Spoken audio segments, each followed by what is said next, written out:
Pemirsa, meningkatnya jumlah anak yang tumbuh tanpa ada kehadiran dan peran aktif seorang ayah atau yang biasa kita kenal dengan istilah fatherless, kini mulai jadi perhatian serius Jason di Indonesia. Ya, Valen dan juga pemirsa, fenomena ini ternyata tidak hanya berdampak pada perkembangan psikologis anak, tapi juga bisa menciptakan krisis identitas bagi generasi muda.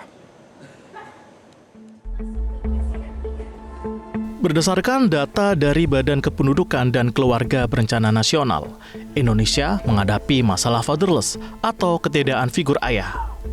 Hampir 21% anak di Indonesia tidak memiliki figur ayah dalam hidup mereka. Salah satu penyebabnya adalah tingginya angka perceraian, pernikahan dini tidak resmi, hingga kehamilan di luar nikah yang tidak diikuti dengan tanggung jawab dari pihak laki-laki. Salah satu provinsi dengan tingkat perceraian tertinggi di Indonesia adalah Jawa Barat. Hingga pertengahan tahun ini tercatat lebih dari 46.000 kasus perceraian. Penyebab utama perceraian dikarenakan faktor perselisihan, faktor ekonomi, hingga faktor kekerasan dalam rumah tangga. Faktor penyebab yang paling tinggi itu adalah faktor pertengkaran yang terus-menerus. Penyebab berikutnya adalah masalah ekonomi, Pak. Berikutnya juga di urutan ketiganya ada meninggalkan, salah satu pihak meninggalkan gitu ya. Misalnya dalam artian meninggalkan, misalnya suami meninggalkan kabur meninggalkan istrinya, atau istrinya sebaliknya meninggalkan keluarganya gitu. Dan berikutnya judi. Perceraian ada tren penurunan, Pak. Contohnya dari tahun 2023 dengan 2024 ya. Dari tahun 2023 ini tercatat 91.144. Dan di tahun 2024 itu 89.922. Jadi ada penurunan 8,9%. Secara psikologis, anak yang tumbuh tanpa figur ayah beresiko mengalami gangguan emosi, kesulitan mengenali batas perilaku, hingga rentan terhadap pengaruh negatif. Tanpa kehadiran figur ayah yang utuh, anak-anak Indonesia beresiko kehilangan arah dan identitas. Penting bagi semua pihak, mulai dari keluarga, masyarakat, hingga pemerintah, untuk bahu-membahu mencegah makin maraknya fenomena fatherless di negeri ini.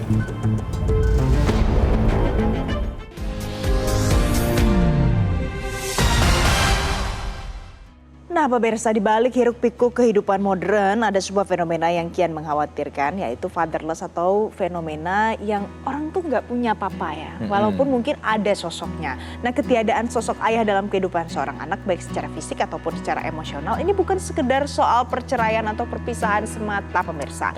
Tapi ini tentang dampak jangka panjang bagi tumbuh kembang anak yang bertumbuh tanpa ada kehadiran sosok ayah. Nah, itu ya, kehadiran sosok ayah. Nah, itu akan kita perbincangkan dan kita ulas lebih dalam. Mengapa sosok ayah ini semakin jarang hadir? Mungkin banyak pertanyaan itu. Dan pertanyaan berikutnya, apa dampaknya bagi generasi muda? Dan yang paling penting, apa yang bisa kita lakukan sebagai masyarakat untuk menjawab tantangan ini? Kita akan bahas bersama dengan Mira Damayanti Amir, psikolog anak, remaja, dan keluarga. Dan nanti Anda juga bisa berpartisipasi melalui telepon interaktif di 021-583-99100. Selamat pagi, Mbak Mira. Selamat pagi, Jason, Valen. Oke, baik. Mbak Mira, ngomongin soal fatherless, kita luruskan dulu nih, definisi fatherless itu sebenarnya seperti apa? Apakah mereka yang secara harfiah memang tidak punya bapak misalnya karena meninggal dunia?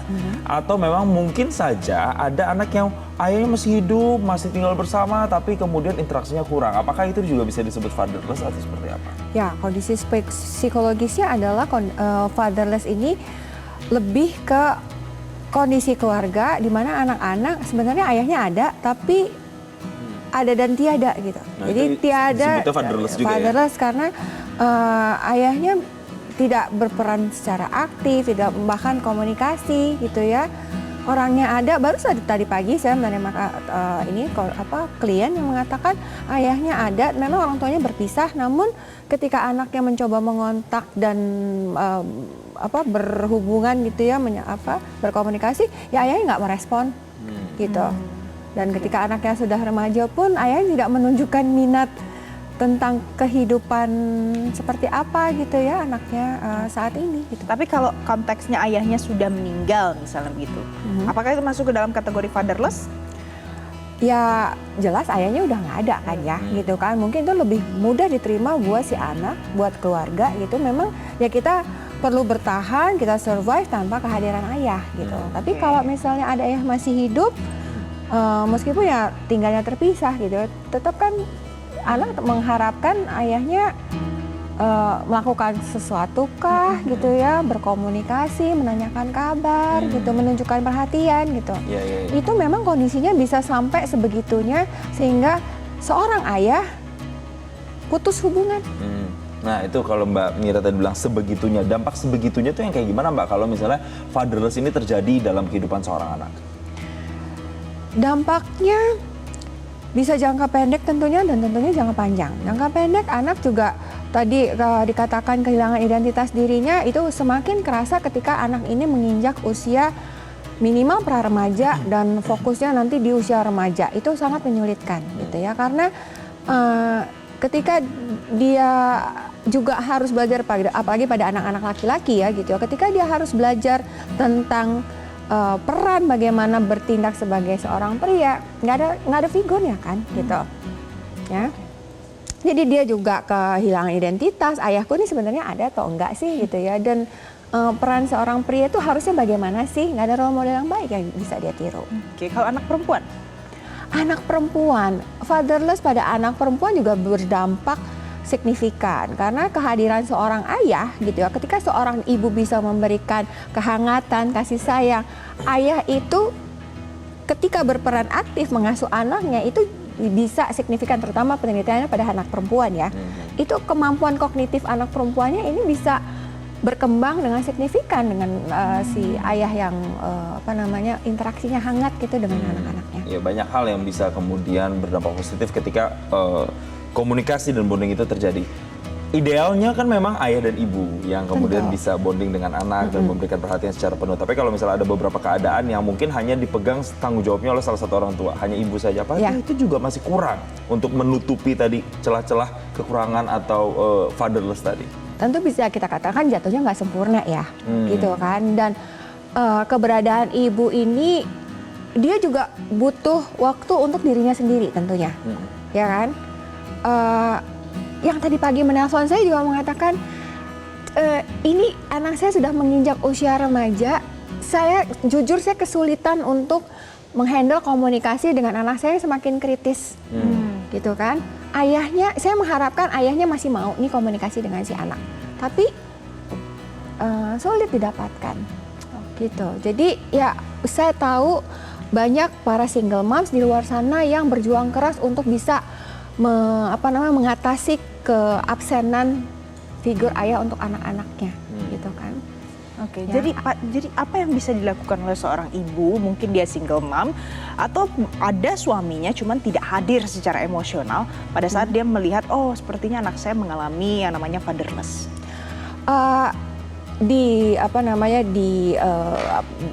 Banyak mereka yang akhirnya mencari figur pengganti. Misalnya kakeknya masih ada. Gitu ya. Lalu pamannya masih ada, Pak D-nya masih ada gitu. Dan anak-anak kadang-kadang nggak hanya ibunya yang mencoba menghadirkan sosok, tapi anak-anaknya ini yang juga proaktif mencari, misalnya pelatih gitu ya, pelatih bola, pelatih basket gitu ya. Lalu misalnya guru-guru di sekolah juga bisa seperti itu gitu ya, guru misalnya yang bertanggung jawab pada ekskul tertentu gitu ya, dan misalnya drama atau menulis pramuka seperti itu. Jadi mereka mengatakan ya abis dari siapa lagi gitu. Dan saya dapatkan ini sosok yang cocok nih, pas buat saya, gaya komunikasinya asik sesuai dengan usia remajanya saat ini gitu. Mbak Mira, kita tahan dulu karena ada penelpon dari Surabaya, Pak Virjian. Selamat pagi, silakan pertanyaannya Pak Virjian. Jadi yang tumbuh dalam kondisi fatherless jadi masa tumbuhnya ini sepupu saya ini sudah keluarga dan cukup udah yang jadi penangan dia. Pak Virjian, suaranya agak terputus-putus, boleh diulang Pak Virjian? Ini diterapkan kepada anak-anak. Kita sebagai saudara tentunya ikut sedih, cuma nggak bisa melakukan apa langkah terbaik yang bisa kita lakukan kepada sepupu ini agar jangan terlalu keras. Karena mengingat memorinya dulu emang masa ketemunya sangat keras. Terima kasih banyak. Pak Virjian tadi terputus, kami belum dapat poin pertanyaannya. Boleh diulang sekali lagi Pak, dengan lebih sederhana dan lebih jelas Pak? Jadi saya mempunyai buku yang itu dalam kondisi tanpa orang tua.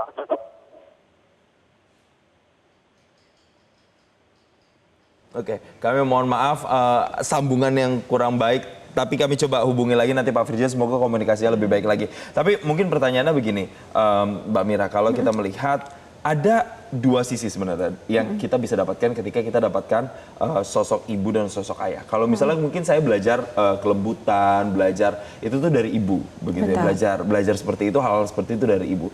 Kalau dari ayah, hal-hal apa aja sih sebenarnya yang bisa ditularkan atau diajarkan ke anak? Yang paling signifikan salah satunya adalah gaya untuk menyelesaikan masalah, problem solving. Ayah itu pendekatannya dominan ya, bukan tidak mungkin terjadi pada ibunya gitu ya, tapi pada ayah itu bisa lebih logis, lebih bisa melihat opsi gitu ya, lebih bisa kritis, dan anak-anak ini akhirnya mengadopsi pola bagaimana cara-cara ayahnya menyelesaikan masalah yang lebih efektif. Alternatifnya ada. Seorang ibu tentunya juga punya pendekatan penyelesaian yang masalah yang tersendiri ya gitu. Tapi ketika opsi itu akhirnya anak menjadi bisa berpikir alternatif selain dari ibunya juga dari sosok ayah. Oke, jadi itu mengapa penting jangan sampai anak-anak tumbuh dengan kondisi fatherless. Nah, Mbak Mira ada lagi, ada Pak Huda dari Indramayu. Pak Huda, selamat pagi. Silakan Pak Huda. Selamat pagi, terima kasih. Mau sharing tentang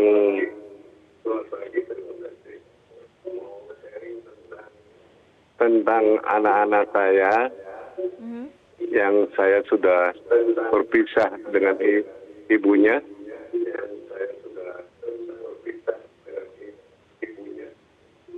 Tahun 2014 kami pisah.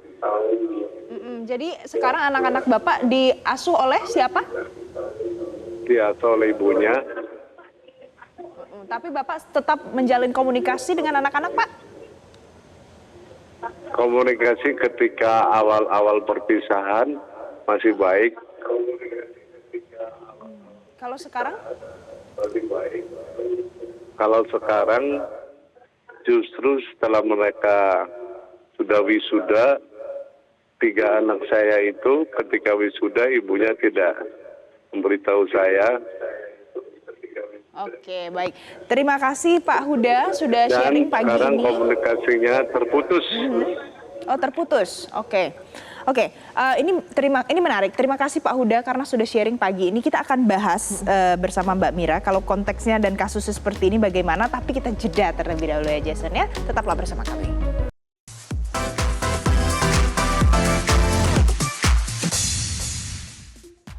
Iya pemirsa, sebelum kami lanjutkan lagi informasi dan juga perbincangan, ada dulu nih harus kita tilik bersama. Jadi ada kisah terpisah selama lebih dari 40 tahun dengan keluarga, itu bukanlah waktu yang singkat. Seorang anak yang diadopsi sejak bayi akhirnya menemukan jalan bertemu dengan keluarga kandungnya. Nah, momen haru penuh air mata ini jadi bukti bahwa kasih keluarga tidak lekang oleh waktu. Suara tangis pecah saat ibu dan anak di Pekalongan, Jawa Tengah untuk pertama kalinya bertemu setelah 42 tahun terpisah. Keduanya bertemu kembali setelah sang anak jauh-jauh dari Belanda datang ke desa Logandeng, Kecamatan Karangdadap, Kabupaten Pekalongan untuk mencari keberadaan orang tua kandung dan kerabatnya di Indonesia. Berbekal sebuah dokumen yang ditemukan di rumah orang tua angkatnya yang sudah meninggal dunia di Belanda, Desire, warga kota Leiden tersebut nekat mengajak suaminya yang merupakan warga negara Maroko untuk melacak keberadaan orang tua tersebut di Indonesia. Tiba di Pekalongan, Desire bersama suami langsung mendatangi kantor catatan sipil setempat. Difasilitasi kepala desa, keduanya pun dipertemukan untuk melepas rindu yang selama ini dirasakan oleh ibu dan anak tersebut. Kedatangan Desire bersama suami di kampung halaman disambut sukacita oleh warga yang merasa penasaran dengan kisah Desire di masa lalu.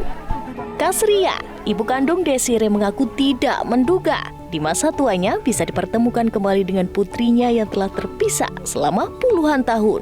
Meski tidak saling memahami bahasa masing-masing, namun tidak menghalangi keduanya untuk berbagi kabar dan cerita. jadi kayak gimana gitu. Sebelum ketemu sempat mimpi atau apa gitu? Apaan dia berdoa terus setiap sholat. Biar ketemu Marasuto, biar punya anak banyak, biar aku nggak punya tempat. Aku tampung di mana saja, ngontrak ke kemana. Gitu. Dari dulu berarti sering berdoa ingin ketemu? Iya, sononya juga gitu katanya, maaf. Pada tahun 1982 lalu, Kasria pernah memiliki 2 anak dari perkawinan pertamanya, salah satunya Kunia dan Desire. Lantaran pada saat itu terjadi perceraian, Desire yang masih berusia 1 tahun dititipkan ke sebuah yayasan di Jakarta. Kemudian Desire diadopsi oleh pasangan suami istri asal Belanda dan dibawa ke kota Leiden untuk diasuh dan dijadikan bagian dari keluarga tersebut. Adapun Desire dan suaminya enggan memberikan keterangan lantaran masih larut dalam kebahagiaan dan masih ingin menghabiskan waktu kunjungan di Indonesia bersama orang tua dan kerabatnya. Dari Kabupaten Lamongan, Jawa Tengah, Rizky Kurniawan, Metro TV. Oke pemirsa, saya mau lanjutkan lagi ya percakapan dengan Mbak Mira. Mbak Mira, tadi Pak Huda dari Indramayu sharing kalau sempat bercerai dengan istri tapi anak diasuh istri. Nah setelah bertahun-tahun maka putus hubungan dengan suami. Bagaimana tuh? Ya, dalam kurun waktu sekian lama ya memang banyak hal yang bisa menyebabkan akhirnya di ujung terjadinya putus komunikasi seperti itu ya gitu ya. Mungkin bagaimana orang tua si ayah ini dalam maintain komunikasi dengan anak on and off gitu ya, juga nggak cukup perhatian, lalu anak-anak pun bertumbuh besar juga mereka banyak hal lain yang mereka menjadi sibuk gitu ya, jadi ya udahlah nggak dekat secara fisik, akhirnya juga putus di komunikasi. Gitu. Ada peran ibu nggak di dalam situ? Kita bisa amati ketika awal perpisahan yang saya dapati pada kasus-kasus yang ada ya gitu. Dimana seorang ibu mungkin dengan proses perceraian yang cukup kompleks gitu ya, menyebabkan emosinya, kesalnya, marahnya terhadap sang suami akhirnya dilampiaskan ataupun dicurahkan kepada anak-anak dengan mengatakan figur ayahmu ini adalah figur yang buruk gitu ya. Jadi atau bahkan kemarin ada kasus yang ibunya memang menutup, menghalangi jalur akses komunikasi hubungan dengan si ayah gitu. Jadi ada peran dari orang lain juga dalam hal ini, bisa pasangan lamanya begitu ya, atau bahkan keluarga itu tuh juga bisa juga keluarga besar. Jadi fenomena fatherless ini tidak semata bahwa si ayah tidak ingin berkomunikasi dan berinteraksi dengan anak-anaknya, bahkan pada keluarga yang satu rumah sekalipun bisa didapati bahwa ya si ibu itu menihilkan peran sang ayah. Nah, itu tuh ada peran itu juga ya. Dan berikutnya kita juga akan ada penelpon yang sudah tersambung bersama kami. Selamat pagi. Pak Abraham? Metro TV. Iya, silakan. Selamat pagi Metro TV. Pagi Bapak. Ya. Yang pertama saya sangat apresiatif, luar biasa, jempol 5 untuk Metro karena membahas yang betul-betul membumi. Jadi saya Pendeta Abraham Suala di gereja kami memang sedang dan terus membahas hal ini. Jadi luar biasa cocok. Yang saya mau tanyakan adalah bagaimana penyelesaian bukan secara teoritis tapi praktis apabila kehadiran si ayah karena mencari nafkah, karena kegiatan-kegiatan khususnya di Jakarta. Di Jakarta ini bapaknya pergi, anaknya lagi tidur. Bapaknya pulang, anaknya sudah tidur.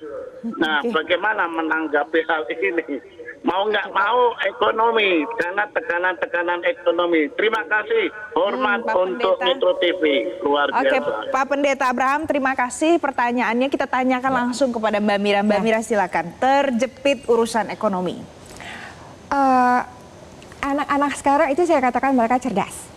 Ya, mereka paham bahwa ketika seorang ayah pergi ketika mereka masih tidur dan pulang ketika mereka sudah tidur gitu ya, itu untuk menafkahi mereka. Dengan demikian mereka bisa bersekolah, bisa memiliki barang-barang tertentu, juga mereka bisa liburan ketika dibutuhkan.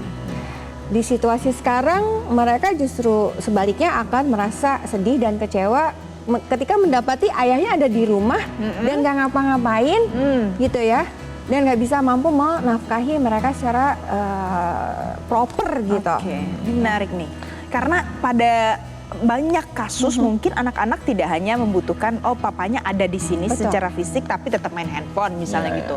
Lebih bagus tetap kerja, saya mau minta beli baju baru untuk ke sekolah tapi dapat gitu. Bagaimana apakah itu harus diberikan pengertian kepada anak-anak atau pasti ada sense seperti itu di kalangan anak-anak? Kembali lagi, yang memegang salah satu pemegang kunci bagaimana menerjemahkan situasi ini tentunya adalah pasangan si papa tadi kan, figur ibu tadi kan gitu. Kerjasama nih harusnya. Harus kerjasama. Jadi menerangkan pada anak-anak bagaimana menyikapinya lah gitu, bahwa ayahmu pergi itu adalah orang yang bertanggung jawab untuk kita semua di dalam rumah ini. Namun ketika ibunya melihatnya dari sisi yang berbeda gitu, yang tidak membangun mungkin, itu adalah lebih papamu tuh ya kerja pergi nggak ingat waktu dan full gitu ya. Jadi ya di situ yang seringkali akhirnya kondisi fatherless ini yang saya perlu garis bawahi dalam fenomena ini. Mohon maaf, fatherless ini bukan semata kesalahan si ayah si pria ini. Hati-hati buat para ibu kita yang perempuan, bagaimana juga sikap kita terhadap pasangan kita di mata anak-anak kita itu tadi. Ya, intinya dalam satu rumah kan ada banyak kepala. Kepala-kepala itu yang harus saling bersinergi, bukan hanya satu atau dua saja. Ya. Nah, Mbak Mira menutup diskusi kita pagi ini, artinya bagaimana nih caranya supaya anak-anak sekarang, terutama mereka masih beruntung, orang tua masih lengkap, masih tinggal bersama, keluarganya rukun dan harmonis, supaya ayah itu tidak hanya dicap sebagai pencari nafkah saja, tapi mereka juga bisa berperan, punya perannya itu sama dengan ibunya. Itu seperti apa kira-kira? Para ayah ini gitu ya, yang saya dapati adalah gini loh, antara ibu sama ayah itu bagaimana mereka berinteraksi dengan anak-anak, nggak bisa kita harapkan mereka sama persis 100%. Itu yang saya sampaikan dalam sesi konseling gitu ya, bahwa pahami pendekatan ayah dan ibu kepada anak-anak itu bisa berbeda dan punya stylenya masing-masing. Ibu mungkin banyak mengelus, banyak mendekap gitu ya, bahkan mendulangi dan segala rupa. Ayah apa? Ayah banyak bermain, let's have fun gitu. Anak kan nggak hanya melulu butuh untuk belajar ya, mereka juga butuh untuk bermain gitu. Itu yang perlu dipahami masing-masing pasangan. Kamu perannya ini, aku perannya itu gitu. Tapi apakah ini salah atau bagaimana? Enggak, anak butuh ke semua hal tersebut yang bisa dihadirkan oleh sosok ibu juga sosok ayah. Oke, itu tadi ada pesan dan masukan, tips dari Mbak Mira bisa Anda praktikkan di rumah kalau memang punya indikasi wah sepertinya figur ayah ini perlu di enhance lagi di tengah keluarga. Mbak Mira terima kasih ya karena pagi ini sudah sharing bersama kami di Selamat Pagi Indonesia.